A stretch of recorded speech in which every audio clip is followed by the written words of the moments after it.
Hi, I'm Dina Stewart. And I'm Stuart Stewart. And before we start our show today, we'd like to take a moment to remember Tony Goldman. This is Tony Goldman, and the New York Times called him the granddaddy of South Beach. Now, I have a question. If you're the granddaddy of South Beach, was Barbara Kapperman the grandmammy? First of all, don't excuse my laryngitis, but don't believe everything you read in the papers. It was a wonderful acknowledgement to be called that, but it's, as you know, grandfather, grandmother, there's a lot of people in the family, and a lot of what was to transpire in South Beach took a big family effort. It was an infectious experience, a good one for me when I first found South Beach. And it was a privilege that I spent the last 27 years trying to secure a beautiful place in American history in a wonderful town with a great lot of people. Well, in trying to secure a place in American history for Miami Beach and South Beach, you secured a place for yourself. Well, you know, I have a... Because you've got a national reputation, not just here, but in New Jersey and New York, of going into blighted areas and seeing the beauty, and says all it needs is a little makeover, and you turned it into areas that everybody dreams to live in. Well, that's very kind of you to say. It's pretty humbling to think of things that you do as a day-to-day job to be that transformative. But I've been so lucky in my life to have partnered with wonderful collaborators and people that have worked in my organization for years. Dedication have been it's extraordinary, and no one person can do anything by themselves if you don't have a team to, one maybe can dream it and then the rest can execute it. But it's always a family affair, and I'm really lucky that I've had the opportunity, and this is really quite a humbling experience. Well, I just think I'm lucky that I met you at that time, because I'm still here too, and thank you for that. Well, I want you to know that you and your beautiful wife brought something of your own to this great city, and everybody has their little fingerprints on a piece of it, and you have yours as I have mine. So if they ever check us out and they dust for prints, they know where they can find ours. Just look for us. We'll be there. Okay, thank you. Thank you so much. Although Tony is no longer here with us, Tony Goldman's spirit will always be alive on South Beach. And now, let us present episode 33. And to introduce our show is a man who needs no introduction. It's Chris Bosh, and I'm alive on South Beach. Y'all take it easy. All right. Thank you. All right, man.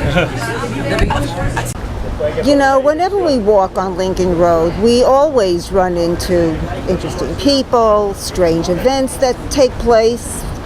Well, this time we ran into a random act of culture. What brought you to Lincoln Road today? Random acts of culture. And what does that mean?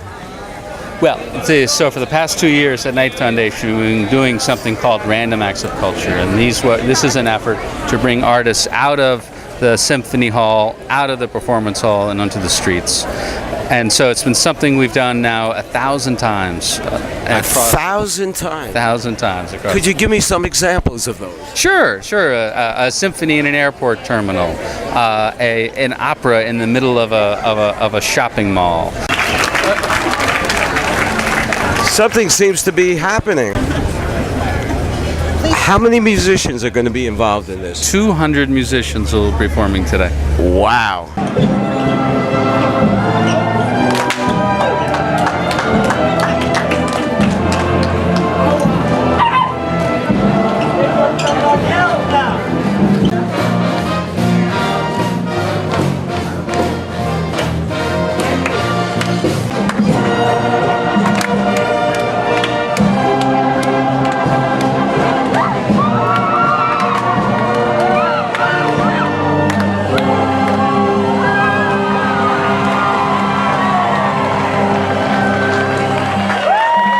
We knew what was going to happen. Yeah. And, we were ready for what was going to happen.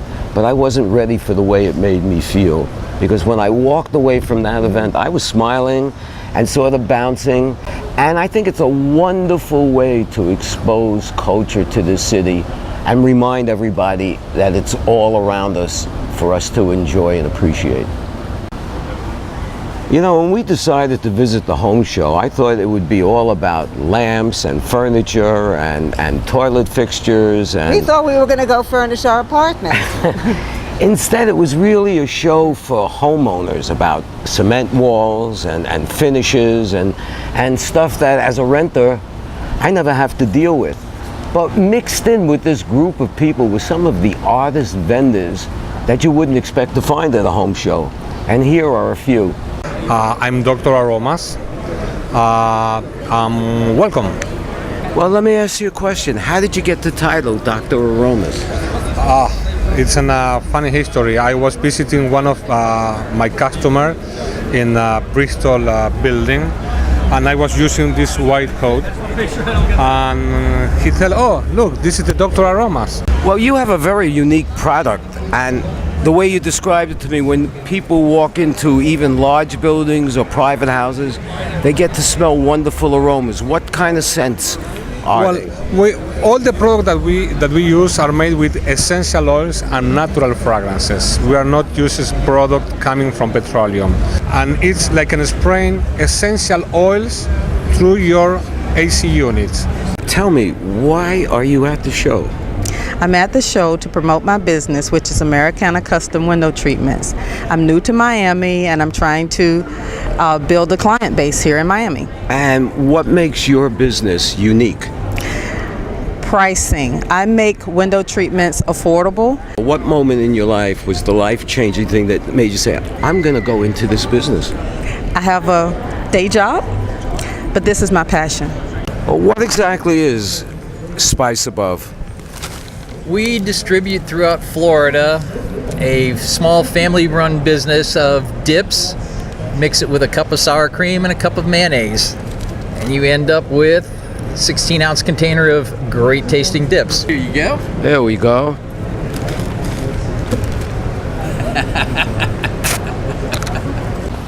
Before I forget, I'd like to do a shout out to the Flame Cafe and Grill on Espanola Way. Yeah. Our other favorite street to have dinner on. Whether you like meat, fish, everything is grilled. Hummus, Yeah, so it's basically healthier than being fried. I guess. And you Anyway, can it all was good. you can all take our recommendation and enjoy. Although I try to eat healthy most of the time, my weakness is ice cream. Can't deny it. Big time. Love ice cream. And the Freeze Ice Cream Factory, I think it's called. Yeah, the Freeze Ice Cream Factory makes its own ice cream, fresh, every day, and it just celebrated its 25th anniversary. And being an ice cream lover, Stuart and I have been going to the Freeze since day one. And you know something? It's just as good today as it was 25 years ago. And let me tell you, they had quite a celebration on the street. Well, instead of my talking about it, we'll share it with you.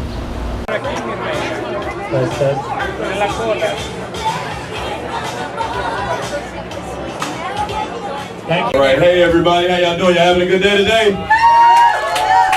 All right, I know it's hot outside, so we're gonna get some ice cream. Is that cool? And yeah, get my new flavor. You are the winner of the contest that came up with the name. Yeah. How did you think it up? I just started making up things up, and then I just came up with that one. And what was the name that you finally decided? Bosch Freeze Frenzy. It's got a little catchy thing to it. You think there might be a future for you in creating ice cream flavor names? I don't think so. You never know. Yeah, that's true. How y'all doing? What would you like? Chocolate chip. Chocolate chip. We've been involved for 20 years. Well, that's what makes this so amazing, because the lifespan of a business on the beach is at the most 5, and then it's considered that was a good one. Well, we're very proud of being able to stay here and thankful that we've been in the Lincoln Road area for 20 years. We were on 5th Street for 5 years, so we're very happy to be here. And thanks to the community who supports us every day. Well, the community supports you because you make a really good product. Thank you, thank you. We make everything every day. Oh, it's all home homemade. Why are you guys here on Michigan Avenue hanging out by an ice cream parlor?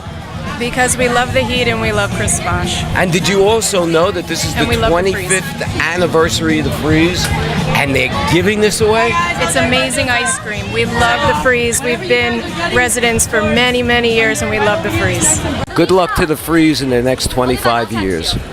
You know, we're always talking about the South Beach pioneers, the visionaries that came down here in the 80s and saw South Beach and saw it for what it eventually evolved into today. Well, there was another big celebration, and it was the 20th anniversary of the 11th Street Diner. Now, this diner was brought all the ways from Pennsylvania on flatbed trucks and set up 20 years ago. And this is not only in recognition of their 20th anniversary, it's a chance to see some of the South Beach pioneers who are still alive on South Beach. These guys came down here with a dream. They wanted to bring an old-fashioned Art Deco diner to South Beach because this is the Deco District. And when I first heard about this, and it was the talk of the whole city when you guys did this, I said, wow. And somehow you managed to pull it off, which is no small feat here on Miami Beach. And not only did they pull it off, but they've been here for 25 years. 20 years. Okay, 20 years. Well, I'm wishing you another 5. Yeah, he's been here for 25. Yeah, that's right. We were here the first night. Because there was the disaster when the air conditioner broke and the computer broke, and it took an hour to get the food out of the kitchen. Yeah, exactly. That was our best night. We knew we were in a forgiving town, and we had a good shot when people came back after that. I'll tell you one thing. You can look at some of our food from 15, even 20 years ago, and it still looks the same and tastes the same. Some of the recipes have not changed a bit. Well, the food was good then, so it's still good now. Hi, I'm Richard J. Alexander, and the Stewarts have caught me red-handed and alive in South Beach. But not just in South Beach. I'm here at the 11th Street Diner at the corner of the 11th and Washington at the 20th anniversary and seeing the people that made Miami Beach. These are the real South Beach pioneers, so this is a very special night. Being here at the 11th Street Diner right now, I remember all those hangovers and all those egg white omelets and all those messy, messy, messy nights. Thank God you grow up. It does get better. This is Richard J. Alexander, a man of a few words. There you go. Yo, I'm Crispy and I'm live on South Beach Diner, 20 years, rock and roll. My name is Willie Moore. I'm alive and on South Beach. Hi, my name is Dan Weiss and I'm alive on South Beach. Nobody cares about me. Nobody cares about you. And we care whether you're alive on South Beach. Okay. Are we ready? Are we rolling? Hi, my name is David Fink and I'm alive on South Beach. Hi, I'm Meryl Weiss. I love David Fink. He's Lisa Fink's son, by the way, and I'm alive on South Beach. Hi, I'm Jeff Wilkinson and I'm alive on South Beach. Hi, I'm Mamushka and I'm alive on South Beach. Hi, I'm Tommy Strangey and I'm alive on South Beach. Here we are. I'm Andre and I'm alive on South Beach. Woohoo! Is that good or what? That was great. All right. This is Stuart Stewart. And Dina Stewart at the Cafe at Books and Books on Lincoln Road, and we're alive on South Beach. For syndicatednews.net.